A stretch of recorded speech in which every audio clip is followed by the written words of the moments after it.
All right, let's finish reading The Suitcase Kid. We are up to Y is for yacht. My second best Christmas present was from Graham. I bet you can guess what it is. It begins with Y, not a yak, a yacht. A wonderful, magnificent, correct in every detail Bunny Britannica for Radish. Mr. Peters helped Graham to make it. Mr. Peters saw Radish sailing in the modest Mark I yacht and wondered if I'd made it myself. You've done quite a professional little job.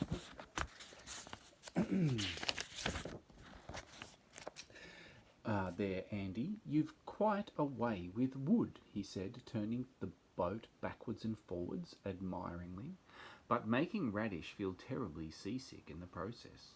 Not me. Graham made it for me. He's my sort of brother, I said proudly. I thought you always moaned about all these sisters and brothers of yours, said Mr. Peters. Not Graham. We're mates, Graham and me. That's good. Well, any time you want to bring him along with you, he'd be very welcome. Some Saturday, say? Oh, well, he's got lots of homework to do, and he shuts himself up with his computer for hours. I'm not sure he could spare the time, I said. Mr. Peters just nodded. He didn't seem to mind either way, but I did. I wanted to keep Mr. and Mrs. Peters all to myself. They'd become my sort of grandparents, and I didn't see why I should have to share them. It was enough bother having to share my mum and my dad.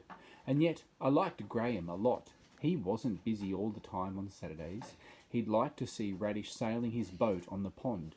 He'd like Mrs. Peters and her seed cake.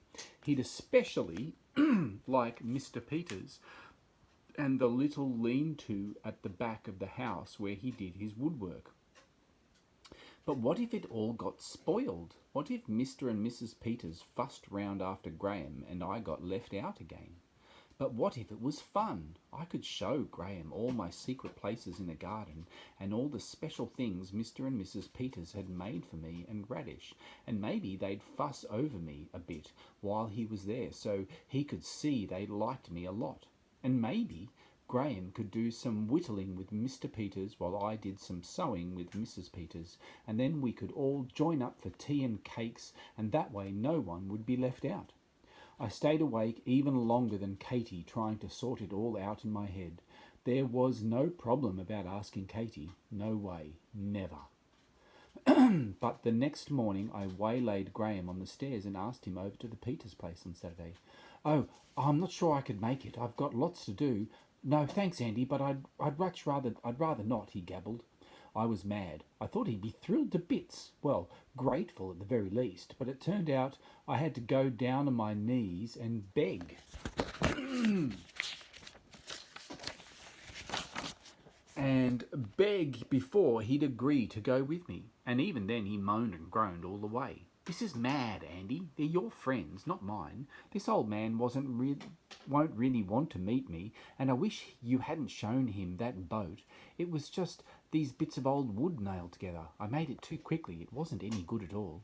Well, Mr. Peters thought it was ever so good. He's dying to meet you, Graham. He wants to show you all his woodwork stuff, and you can have a go at making something together. I can't do things with anyone watching. I go all fingers and thumbs. Dad says I'm useless. Oh, Andy, why can't you mind your own business, said Graham, giving me a shove. But I didn't shove back. I understood. No wonder Graham was a bit of a wimp. Anyone would be with the baboon for their dad. I suppose he loved Graham, but certainly didn't seem to like him. He was always nagging at him to act like a real boy. If the baboon was an example of a real man, then they're a pretty duff species. My mum is mad wanting a bloke like the baboon. Mad, mad, mad. Still, I don't suppose there's any way I can like it, so I'll just have to lump it, even though Uncle Bill is a blooming big lump. It's okay, Graham, I said. You don't have to feel shy. Mr. Peters is ever so nice, and he never shouts or gets shirty. I don't feel a bit shy, said Graham fiercely, going red. He went even redder when he met Mr. Peters. He hung his head and didn't say anything, and when Mr. Peters asked if he'd like to see all these woodwork things, Graham just shrugged and didn't look interested. But it was all right after all. Mr. Peters nodded and didn't make a big deal about it, and talked to me instead, and Mrs. Peters talked to me too. And Graham just sat and fidgeted in the armchair. But gradually his face went back to its usual pale creamy colour, and his hand crept out to touch the smooth wooden fruit bowl by his side. "Take an apple, dearie," said Mrs. Peters, but he wasn't bothered about the apples. He was looking to see how the bowl was made, and then he tiptoed over to the sideboard to have a proper look at the fancy fretwork, and Mr. Peters went to stand beside him, and they started chatting. Graham didn't say much more than yes or no at first, but eventually he started asking all sorts of questions, and they ambled off to the lean-to together, and that was that. We practically had to drag them away when it was tea time, even though Mrs. Peters had made a treacle tart and iced fairy cakes as well as her famous seed cake. Graham came with me to the Peters every second Saturday after that. He sometimes came over the Saturdays I was staying round at my dad's too. He and Mr. Peters worked together on his Christmas present to me, my magnificent yacht. Radish can sail across her lake in seconds now. She's hankering to take to the open sea and attempt to cross the great pond in the park. She thinks her yacht is the best Christmas present ever. Guess what my best Christmas present is? Z is for Zoe. Carrie gave birth to my half-sister a week after Christmas. She should have hurried things up a bit so that she arrived on the proper present day, but that's typical of Carrie. She's always late for everything. It was my week to stay at Mum's, but Dad came round and asked if he could take me to the hospital to see the new baby all the same. I thought Mum might make a fuss, but she was in a good mood because Uncle Bill had got a new decorating job and they were celebrating on their sofa with drinks and chocolates and a smoochy video. So Mum said yes quite happily, and she even gave Dad a little kiss on the cheek and said congratulations. Dad looked pleased, and I dared hope that they might get back together after all if they were actually kissing each other nowadays. But when I saw the way Dad kissed Carrie at the hospital, I realised there are all sorts of different kisses, and some mean you love someone a great deal, and others mean you maybe still love someone a little tiny bit, but that's all. "Yuck, yuck, yuck," said Zen, who had come to the hospital with us. "Do you have to do all that stupid, slurpy, kissy stuff?"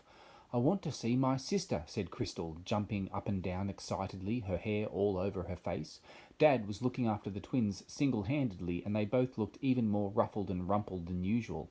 "Here she is," said Carrie, holding up this little bundle in a blanket. I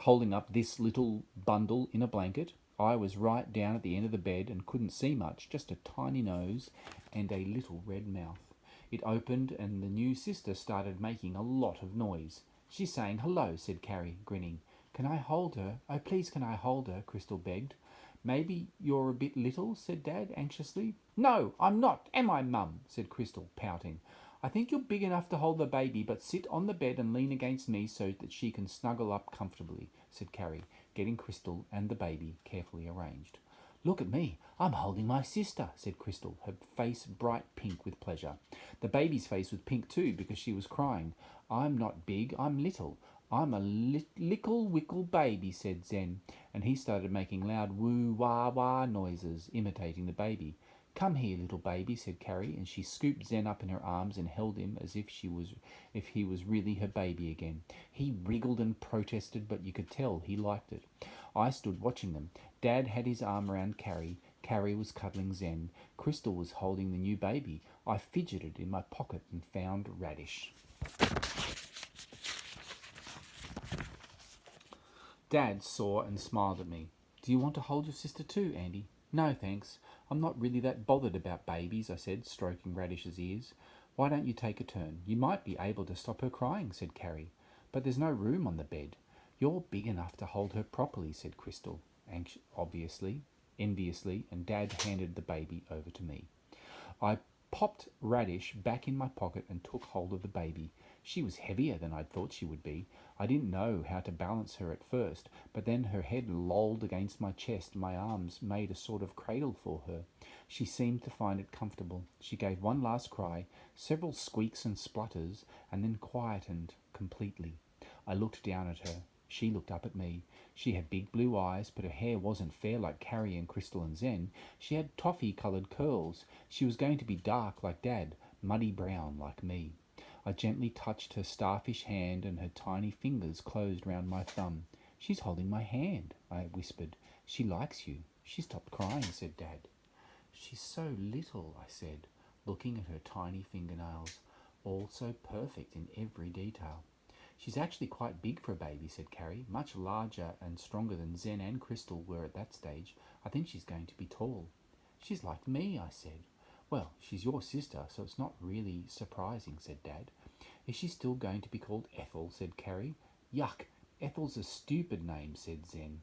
I swallowed. I looked down at my sister. Yes, it is a stupid name, I said. She's pretty. She ought to have a pretty name. Well, what shall it be, said Dad. We've really already got A for Andy, C for Crystal. What about B for Bella? Belly button, said Zen, sniggering. I wasn't too keen on a B name. Dad and Carrie might carry on then and have D for Dura and E for Emma and so on all the way through the alphabet. One little half-sister was fine, but I didn't want a whole crowd of them. What about a Z name, I said. Yeah, Z's the best. Z for Zen. That's my name, said Zen, pleased.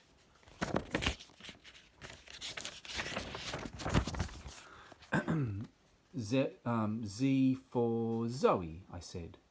Zoe's my special favourite sister now. She really does like me.